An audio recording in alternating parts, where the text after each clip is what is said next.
오늘 이 아침에 함께 부를 찬송 424장.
성경 말씀 잠언 5장 1절에서 23절까지의 말씀.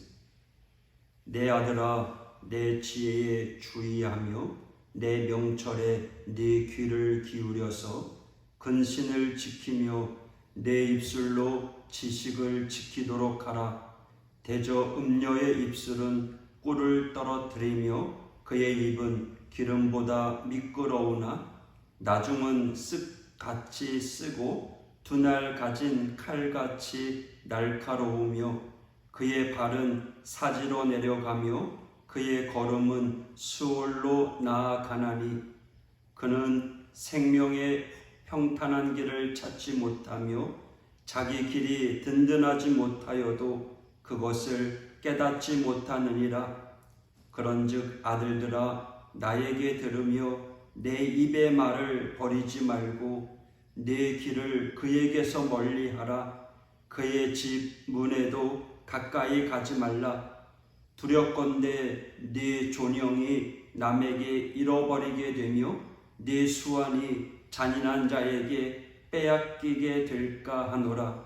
두렵건대 타인이 네 재물로 충족하게 되며 네 수고한 것이 외인의 집에 있게 될까 하노라. 두렵건대 마지막에 이르러 내 몸, 내 육체가 쇠약할 때에 네가 한탄하여 말하기를 내가 어찌하여 훈계를 싫어하며 내 마음이 꾸지람을 가벼이 여기고 내 선생의 목소리를 청종하지 아니하며 나를 가르치는 이에게 귀를 기울이지 아니하였던고. 많은 무리들이 모인 중에서 큰 악에 빠지게 되었노라 하게 될까 염려하노라. 너는 네 우물에서 물을 마시며 네 샘에서 흐르는 물을 마시라. 어찌하여 네 샘물을 집 밖으로 넘치게 하며 네 도랑물을 거리로 흘러가게 하겠느냐. 그 물이 내게만 있게 하고 타인과 더불어 그것을 나누지 말라. 네 샘으로 복되게 하라. 네가 젊어서 취한 아내를 즐거워하라. 그는 사랑스러운 암사슴 같고 아름다운 암노루 같으니 너는 그의 품을 항상 족하게 여기며 그의 사랑을 항상 연모하라. 내 아들아, 어찌하여 음녀를 연모하겠으며 어찌하여 이방 계집의 가슴을 안겠느냐. 대저 사람의 길은 여호와의 눈앞에 있나니 그가 그 사람의 모든 길을 평탄하게 하시느니라. 악인은 자기의 악에 걸리며 그 죄의 줄에 매이나니 그는 훈계를 받지 아니함으로 말미암아 죽겠고 심히 미련함으로 말미암아 혼미하게 되었느니라. 아멘. 오늘 1절에서 3절의 말씀을 다시 한번 읽어보겠습니다. 내 아들아, 내 지혜에 주의하며 내 명철에 내 귀를 기울여서 근신을 지키며 내 입술로 지식을 지키도록 하라. 대저 음녀의 입술은 꿀을 떨어뜨리며 그의 입은 기름보다 미끄러우나. 여기 3절에 보면 음녀의 입술은 인간을 유혹하는 것을 대표하는 것입니다. 삶에서 음녀의 입술처럼 유혹하는 것은 사람마다 다를 수 있습니다. 돈이나 여자, 권력, 명예 등은 물론이고 심지어 게으름조차도 유혹으로 다가오는 것입니다.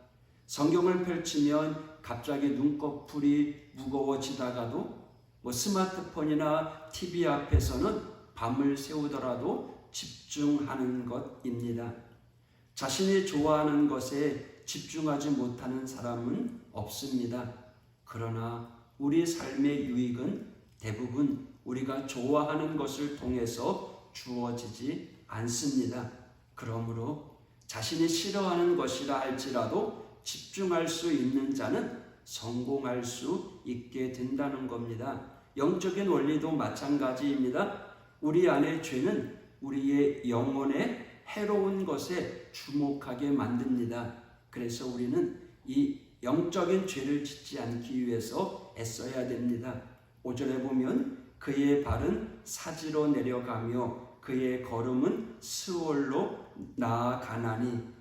그의 발은 사지로 내려가고 그의 걸음은 스올로 나아간다. 오늘 잠언 5장에 성경 표제어로 되어 있습니다. 사지와 스올로 가지 말라입니다. 사람의 입술에 독을 집어넣으면 죽게 되어 있습니다. 마찬가지로 우리 영혼에 악을 집어넣으면 우리 영혼 역시 죽는 것입니다. 그래서 6절에 보면 그는 생명의 평탄한 길을 찾지 못하며 자기 길이 든든하지 못하여도 그것을 깨닫지 못하느니라. 사람이 죄악 가운데 있으면 문제는 죽어가면서도 6절에 기록된 대로 그것을 깨닫지 못한다는 것입니다. 마약에 중독된 자들이 스스로 헤어나오지 못하듯이 죄에 빠진 자의 모습이 바로 그러합니다. 그래서 8절에 보면 길을 그에게서 멀리하라. 그의 집 문에도 가까이 가지 말라. 음녀에게 빠진 자가, 세상 유혹에 빠진 자가 그녀의 집을 멀리하고 가까이 가지 않는 것은 쉽지 않습니다. 마치 게임에 중독된 아이에게 컴퓨터를 멀리하라고 하는 말과 같습니다. 우리 주님께서도 말씀하셨습니다. 마태복음 26장 41절에 마음은 원이로되 육신은 약합니다. 그래서 사람들은 돌이킬 수 없는 후회를 저지릅니다. 9절에서 11절의 말씀인데요. 두렵건대 네 존영이 남에게 잃어버리게 되며 네 수완이 잔인한 자에게 빼앗기게 될까 하노라. 두렵건대 타인이 네 재물로 충족하게 되며 내 수고한 것이 외인의 집에 있게 될까 하노라. 두렵건대 마지막에 이르러 내 몸, 내 육체가 쇠약할 때에 내가 한탄하여. 여기 9절에서 11절에 보면 두렵건대라는 말을 3번이나 반복하고 있습니다. 그렇다면 무엇이 두렵다는 것입니까? 바로 지혜의 말씀에 귀 기울이지 않을 때 재물이나 건강, 생명까지도 잃게 될 것을 두려워한다는 것입니다. 그때는 자신을 가르치는 이의 말에 귀 기울이지 않은 것, 뒤늦게서야 후회하지만 이미 회복하기 어려운 큰 악에 빠지게 된다는 것이죠. 15절 너는 네 우물에서 물을 마시며 네 샘에서 흐르는 물을 마시라. 네 거를 소중히 여기라는 거예요. 반대로 이웃의 집과 소유를 탐내지 말라는 것입니다. 이것은 십계명을 통한 하나님의 가르침입니다. 왜 인간은 자신의 우물에 만족하지 못합니까? 그것은 욕심 때문에 그렇죠. 에덴 동산의 모든 것을 소유했음에도 불구하고 단 하나 선악을 알게 하는 그 나무를 넘봤던 사람의 마음, 욕심, 아담과 하와의 죄 때문입니다.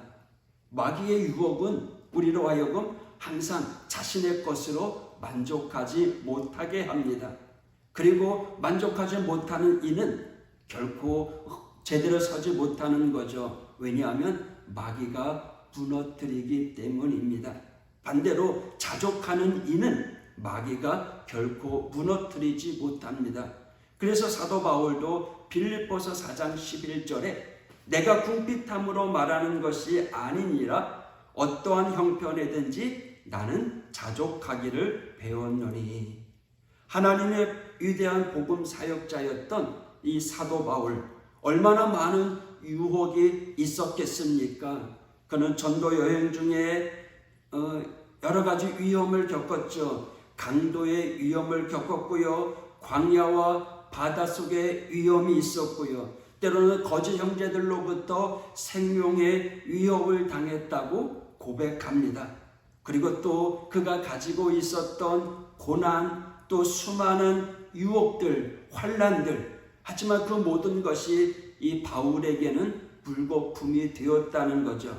그 이유가 무엇입니까? 사도 바울의 자족하는 힘 때문이라는 겁니다. 그것은 그리스도 안에서 누리는 풍성함 때문이었다고 사도 바울은 이야기합니다.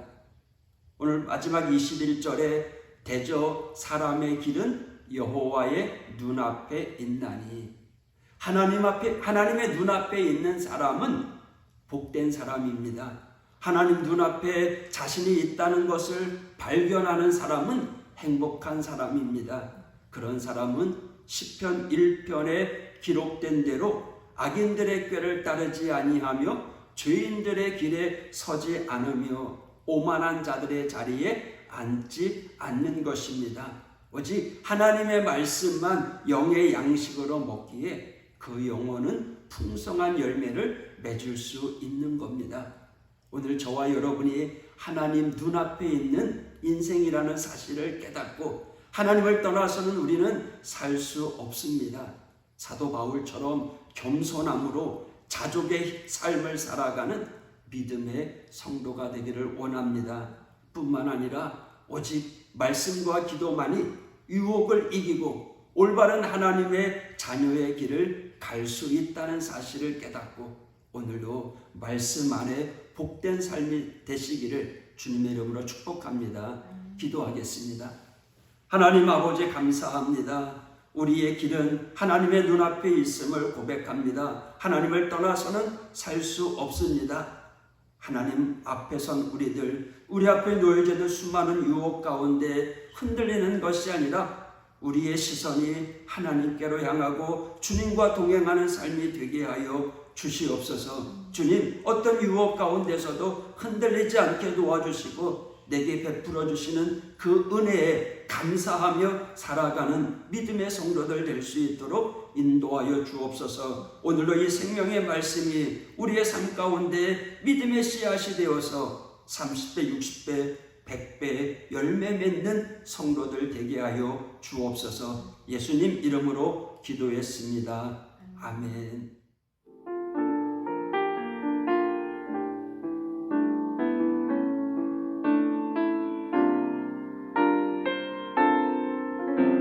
주님과 함께하는 이 고요한 시간 주님의 보좌 앞에 내 마음을 쏟네 모든 것 다시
감사